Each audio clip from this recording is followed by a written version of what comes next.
সুপ্রিয় ক্লাস 12 অর্থাৎ উচ্চ মাধ্যমিক পরীক্ষার্থী বন্ধুরা, তোমরা যারা এই মুহূর্তে থার্ড সেমিস্টার অর্থাৎ তৃতীয় সেমিস্টারে পড়াশোনা করছো আর কিছুদিনের মধ্যেই তোমাদের পরীক্ষা শুরু হবে, সেই জন্য আজকের এই ভিডিওতে উচ্চ মাধ্যমিক তৃতীয় সেমিস্টার এর টার্গেট রেখে সাজেশন স্বরূপ আজকের এই ভিডিওতে বোর্ডের নির্দেশিকা অনুযায়ী বোর্ডের তৈরি মডেল প্রশ্নপত্র নিয়ে আজকের আমাদের বিশেষ ভিডিও।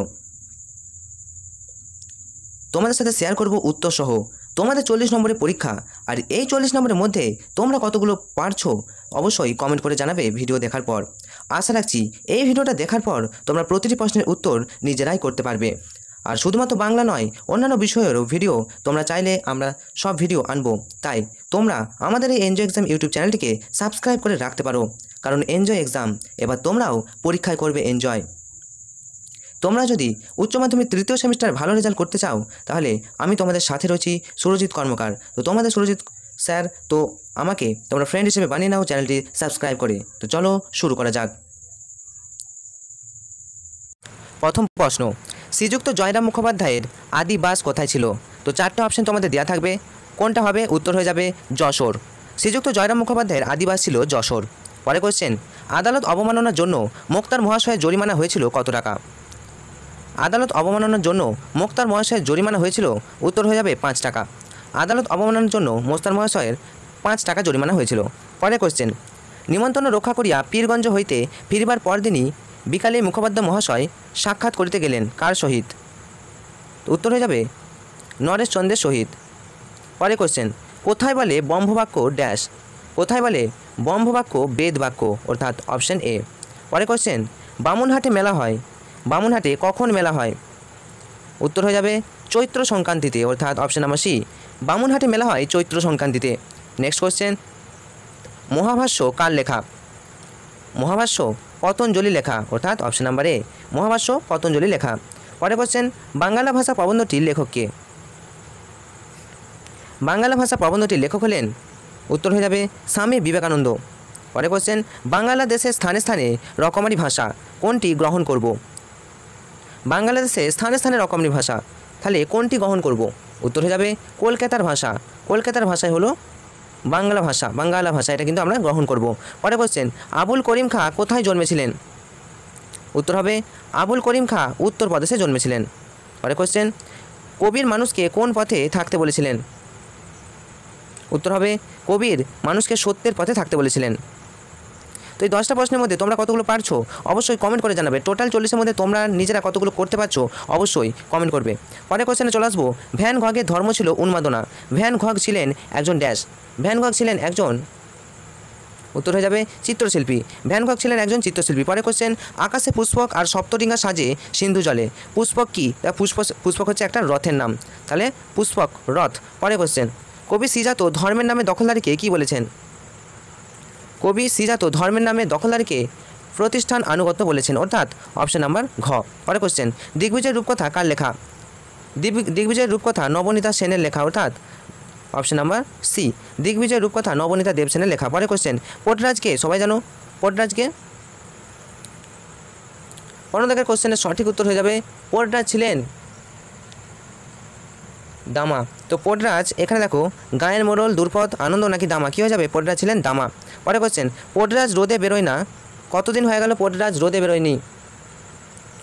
উত্তর হয়ে যাবে 3 দিন হয়ে গেল পটরাজ রোদে বেরোয় না। পরে কোশ্চেন 17 নম্বর কোশ্চেন, যখন সময় সুবিধের না তখন কি করতে হবে? যখন সময় সুবিধের না তখন সমঝে পার হতে হবে, অর্থাৎ অপশন নাম্বার ডি। পরে কোশ্চেন, বর্ণনামূলক ভাষাবিজ্ঞান আলোচনা করে কী নিয়ে? বর্ণনামূলক ভাষাবিজ্ঞান কী নিয়ে আলোচনা করে? উত্তর হবে সমকালীন ভাষার গঠন রীতি নিয়ে। নেক্সট কোশ্চেন, বাকযন্ত্রের সাহায্যে ধ্বনিগুলি উচ্চারণ আলোচিত হয় যেখানে, তা হলো? উত্তর হয়ে যাবে ধ্বনি বিজ্ঞানে। বাকযন্ত্রের সাহায্যে ধ্বনিগুলি উচ্চারণ আলোচিত হয় ধ্বনি বিজ্ঞানে। পরে কোশ্চেন, বাংলা উচ্চারণে অর্ধস্বরের সংখ্যা কটি? সেমি ভয়েল বা অর্ধস্বর কটি রয়েছে? উত্তর হবে 4টি, অর্থাৎ অপশন নাম্বার সি। র ধ্বনিটি একটি ড্যাশ ধ্বনি উদাহরণ? কম্পিত, উষ্ণধ্বনি, পার্শ্ব ধ্বনি নাকি তাড়িত ধ্বনি? কী হয়ে যাবে? র ধ্বনিটি এটি হচ্ছে তাড়িত ধ্বনি বা কম্পিত ধ্বনি, সরি, র ধ্বনিটি এটা হচ্ছে কম্পিত ধ্বনি, র। পরে কোশ্চেন, শব্দের অর্থের অভিন্নতা বোঝাতে ব্যবহৃত হয়, কি ব্যবহৃত হয়? উত্তর হচ্ছে সমার্থকতা। শব্দের অর্থের অভিন্নতা বোঝাতে সমার্থকতা ব্যবহার হয়। দারুণ শব্দের আদি অর্থ কী? তো দারুণ শব্দের আদি অর্থ হয়ে যাবে কাষ্ঠ নির্মিত। পরে কোশ্চেন, উপমা শব্দটি অর্থ নিকটে বাস, বর্তমান অর্থ অনাহার। এই শব্দার্থ পরিবর্তনে কোন ধারায় পড়ে? তো আগে ছিল নিকটে বাস অর্থাৎ কাছাকাছি বাস, এখন হয়ে গেছে একেবারে অনাহার। তো এটা কি হয়েছে? পদার্থের রূপান্তর ঘটেছে, তাহলে অর্থের রূপ পরিবর্তন অর্থাৎ অর্থের রূপান্তর ঘটেছে। পরে কোশ্চেন, থিসরাস হলো একটি ড্যাশ শব্দ। থিসরাস কী শব্দ? উত্তর হবে থিসরাস হলো একটি গ্রিক শব্দ। পরে কোশ্চেন, শব্দার্থের প্রথম ভাগটির নাম কি? উত্তর, শব্দার্থের প্রথম ভাগটির নাম হলো সাধারণ অর্থ। পরে কোশ্চেন, হাফ আকরাই গানের জন্ম দেন কে? হাফ আকরাই গানের জন্ম দেন। উত্তরে যাবে মোহনচাঁদ বসু হাফ আকরাই গানের জন্ম দেন। পরে কোশ্চেন, বসু বিজ্ঞান মন্দির স্থাপিত হয় কত খ্রিস্টাব্দে? 1917 খ্রিস্টাব্দে বসু বিজ্ঞান মন্দির স্থাপিত হয়। ভারতের কৃষি গবেষণাকে আন্তর্জাতিক মানে করে তুলেছিল কোন সরকার বা কে? ভারতের কৃষি ব্যবস্থাকে আন্তর্জাতিক মানের করে তুলেছিল। উত্তর হয়ে যাবে, আরেকবার কোশ্চেনগুলো রিপিট করছি। থিসরাস হলো একটি ড্যাশ শব্দ, থিসরাস হলো একটি গ্রিক শব্দ। পরে কোশ্চেন, শব্দার্থের প্রথম ভাগটির নাম কি? দেখো শব্দার্থের প্রথম ভাগ কী হবে? শব্দার্থের প্রথম ভাগ, আচ্ছা এই প্রথম ভাগের নাম হচ্ছে সাধারণ অর্থ। পরে কোশ্চেন, হাফ আগ্রাই গানের জন্ম দেন কে? হাফ আগ্রাই গানের জন্ম দেন কী হবে? মোহনচাঁদ বসু। পরে কোশ্চেন চলে আসবো 28 নম্বর প্রশ্ন, বসু বিজ্ঞান মন্দির স্থাপিত হয় কত সালে? বসু বিজ্ঞান মন্দির স্থাপিত হয়ে যাচ্ছে 1917 সালে। নেক্সট 29 নম্বর প্রশ্ন, ভারতের কৃষি গবেষণাকে আন্তর্জাতিক মানের করে তুলেছিলেন কে? নীলরতন সরকার, নীলরতন ধর, জগদীশ চন্দ্র বসু নাকি অক্ষয় কুমার দত্ত? কী হবে? নীলরতন ধর, অর্থাৎ অপশন নাম্বার সি। নিচে খেলোয়াড়দের মধ্যে যিনি ক্রিকেট খেলার সঙ্গে যুক্ত ছিলেন, কে ক্রিকেট খেলার সঙ্গে যুক্ত? পরে কোশ্চেন 30 নম্বর প্রশ্ন, নিচে খেলোয়াড়দের মধ্যে যিনি ক্রিকেট খেলার সঙ্গে ছিলেন, ক্রিকেট খেলার সঙ্গে যুক্ত ব্যক্তির নাম কী হবে? তো উত্তর হয়ে যাবে, তোমরা পারলে অবশ্যই কমেন্ট করো। উত্তর হয়ে যাবে ঝুলন গোস্বামী, অর্থাৎ ক্রিকেট খেলার সঙ্গে যুক্ত একজন ব্যক্তি হলেন ঝুলন গোস্বামী। এরপর শূন্যস্থান পূরণের জন্য সঠিক বিকল্পটি বেছে নাও। প্রথম প্রশ্ন, সন্ধ্যার পর গৃহে ফিরিয়া ড্যাশ বসিয়া সমবেত বন্ধুমণ্ডলীর নিকট মুখোপাধ্যায় এই কাহিনীতে সবিস্তরে বিবৃত করেছিলেন। তো এখানে সন্ধ্যার পর গৃহে ফিরিয়া ড্যাশ বসিয়া, কোথায় বসিয়া? তো উত্তর হচ্ছে বৈঠকখানায়। সন্ধ্যার পর গৃহে ফিরিয়া বৈঠকখানায় বসিয়া সমবেত বন্ধুমণ্ডলীর নিকট মুখোপাধ্যায় এই কাহিনী সবিস্তারে বিবৃত করলেন। পরে কোশ্চেন, যারা ড্যাশ এসেছেন তারা সকলেই সাধারণ লোকের ভাষায় শিক্ষা দিয়েছেন। যারা কোথা থেকে এসেছেন? উত্তর হবে যারা লোকহিতায়, অর্থাৎ লোকহিতায় এসেছেন তাদের সকলেই সাধারণ লোকের ভাষায় সাধারণকে শিক্ষা দিয়েছেন। পরে কোশ্চেন, দিগ্বিজয় যেতে হবে ড্যাশ দিলেন সাজিয়ে, কে দিগ্বিজয় যাওয়ার জন্য সাজিয়ে দিয়েছেন? অর্থাৎ উত্তর হবে দুয়োরানী দিগ্বিজয় সাজিয়ে দিলেন। পরে কোশ্চেন, ক্রম অনুযায়ী বাক্যের পুনর্বিন্যাস করে, এরকম টাইপের প্রশ্ন কিন্তু একটি তোমাদের আসবে। ক্রম অনুযায়ী প্রথমেই বলা হয়েছে পরদিন বেলা 7টার সময় হস্তিনী আসিল, তাহার নাম আদরিণী, 1 নম্বর। 2 নম্বর বলা হয়েছে এখন সময় নেই, সেই পত্রবাহক ভৃত্য ফিরিয়া আসিয়া বলিল হাতি পাওয়া গেল না। 3 নম্বর, বাড়িতে হাতি আসবে মাত্র পাড়ার তাবৎ বালক বালিকা আসিয়া বৈঠকখানায় উঠানে ভিড় করিয়া দাঁড়াইল। 4 নম্বর, শহর হইতে 2-3 ক্রোশের মধ্যে 2-3 জন জমিদারের হস্তি ছিল। তো এখানে 4টে অপশান তো দেওয়া থাকবে, তোমাদেরও দেওয়া থাকবে। 4টে অপশানের মধ্যে কোনটা হবে বলে মনে হচ্ছে অবশ্যই বলো। তো অপশান ওয়াইজ যদি হয় তাহলে অপশান গ হবে, 2, 4, তারপর 1, তারপর 3। পরে কোশ্চেন, সত্য মিথ্যা নির্ণয় করো। দেখো ভাষা হচ্ছে উন্নতির প্রধান, এটা হচ্ছে লক্ষণ। বুদ্ধিমান অবশ্যই গ্রাম্য ভাষাকে ভিত্তিরূপে গ্রহণ করবেন। 3 নম্বর, কলকাতার ভাষায় অল্প দিনে সমস্ত বাংলাদেশের ভাষা হয়ে যাবে। তো এবং 4 নম্বর, চট্টগ্রাম হতে বৈদ্যনাথ পর্যন্ত এই কলকাতার ভাষায় চলবে।